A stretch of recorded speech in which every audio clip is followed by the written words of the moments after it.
Саламатсыздарбы, урматтуу телекөрүүчүлөр. Биз азыр сиздер менен көчөтканада турабыз. Биз эми көчөткана деп питомник деп үйрөнүп калганбыз, баягы орус тили, орусча атынан. Питомник деген эмне дегенге токтолуп кетсек да, питомник деген бул атайын жогорку сапаттагы көчөттөрдү өстүрүүчү аянтча, бул питомник деп аталат. Мен бир мисал келтирейин да. Мисалы биз Союз мезгилинде шунуру бар телефон иштетчүбүз. Андан кийин баягы кнопкалуу телефон иштеттик. Азыр эми мүмкүнчүлүгү жеткен iPhone көтөрүп калды. Ошо сыяктуу эле питомник көчөтканада көчөт өстүрүү, уруктук тамырларда өстүрүлүп атат. Анын мезгили өттү. Андан кийин эми полукарлик көчөттөрдү өстүрүү мезгили келип, ошону көпчүлүгү колдонуп атат, бирок кеңири жайыла элек. Башка мамлекеттерде инвитро деп лабораторияда көбөйтүү мезгили. Баягы iPhone көтөргөндөй, баягы питомник көчөтканадагы кийинки тепкичи, технологиянын кийинки жаңы тепкичи, инновациялык технологияларды колдонуш керек болуп калды да. Себеби баягы 5 гектар интенсивдүү бак отургуза турган болсо, 1 гектарына 1000, 1,5 көчөт кетет. Анан 10 000 деген, 100 000 деген көчөттү өстүрүш керек болуп атпайбы? Аны ошо инвитронун жардамы менен вирусу жок, оорулардан тазаланган ошондой көчөт өстүрүүгө Өзбекстанда өстүрүп атат, Казакстанда өстүрүп атат. Мисалы Өзбекстанда 1 гектар бакты $10,000 тамчылатып сугаруу менен көчөтү менен алып келип отургузуп берип атат. Кыргызстанда дагы ошондой питомниктерди уюштуруш керек. Питомниктин баягы маанисин жогорулатышыбыз керек. Баягы 30 жылдын ичинде питомниктер аябай көбөйдү. Бул жеке кызыккан баягы ишкерлердин гана небеси. Бул жерде сорттун так ошол сорт экени эске алынбайт. Клондук тамырлардагы полукарлик аралашып кетип атат. Уруктук тамырларда өстүрүп атат. Муну менен биздин багбанчылыгыбыз жогорку деңгээлде, жогорку сапатта өнүгө албай калат да.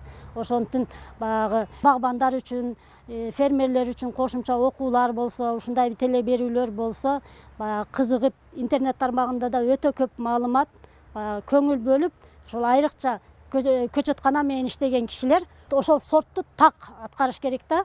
Мисалы апробированный сорттор деп. Мисалы реттелишес дедикпи, ошол реттелишес болуш керек. Биздин базарда карай турган болсок, алмалардын сорту түрдүү. Бир карасаң превосходко окшойт. Превосход сорту бирөөнүкү бир аз башка, бирөөнүкү бир аз башка болуп эле клондору көбөйүп кетти да. Муну менен биз дүйнөнүн рынокко чыга албайбыз. Супермаркетке кирсек, Европа башкактан ташып келген алманы карасаңыз, бир типте окшош баары. Ошондой конкурентке способный, конкурентке чыдамдуу бактарды уюштуруш керек. Анан апробированный сортторду өстүрүш керек. Клондук тамырларды колдонууга өтүш керек. Ушул көчөтканаларды көбөйтүүдө бизде агроинженерлер жетишеби, адистер жетиштүүбү? Аграрный университеттеги агайлар менен биз тыгыз байланыштабыз. Алар менен дагы иштешип, алардын баягы тажрыйба питомнигине барып дагы алар менен көп иштешип жүрөм. Атайын агрономия деген факультет эле бар. Аяктан атайын агроном, садоводство деген факультети да жок да. Бир эле группаны кичине неметип коюшат, бирок толук ушу багбанчылык. Демек бизде адистерге болгон муктаждык бар. Бизде адистерге болгон муктаждыктар өтө көп. Көп жерлерде өзүнчө мурда агроном болуп окуган, бирок багбанчылык боюнча эмес, мындай самоучка деп коелу, өзү үйрөнүп алган адистердин кеңеши менен гана багбанчылык өнүгүп келатат да. Ошон үчүн баягы ошондой Айыл чарба академиясында дагы багбанчылыкка тиешелүү адистерди чыгарыш керек. Багбанчылыктын өнүшүгө көңүл бөлүш керек болуп калды да.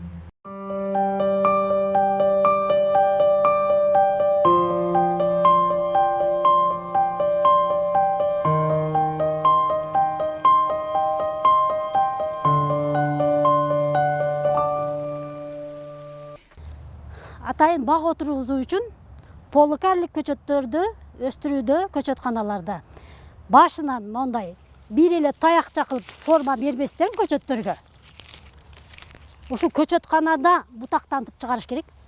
Мондай кылып бир түз таякча кылып көчөт чыгарганда сатып алган багбан бул көчөттүн 80 сантиметрдин өйдө жагын кесип салат. Андан кийин могу жактан бутак чыгартып 1 жыл убактысы кетет. Ошон үчүн көчөтканаларда көчөттөр атайын мондай формасы менен чыкканы бул максатка ылайыктуу болот. Мына стандарттуу талапка жооп берген көчөт 6-7 бутагы болуш керек. Баягы Европада А класстагы 10 евро болуп турган көчөттөр ушундай 7 бутагы болот. Анан бул бутактанганда ушул бутактардын учундагы мөмө бүчүргө айланып калган болот да. Анан бул мөмө бүчүр багбан бул көчөттү апарып тигиндей кесип салбай отургузат. Отургузганда биринчи жылы эле гүлдөйт. Биринчи жылы түшүмгө бат кирет. Ошон үчүн полукарлик, карлик көчөттөрдү алганда экинчи жылы түшүмгө 5-6дан мөмө байлап калат да. Ошон үчүн көчөтканада көчөт өстүргөн кишилер ушуга көңүл бөлүш керек да. Жөнөкөй багбандын 1 жыл убактысын текке кетирбей, баягы өскөн жарым метр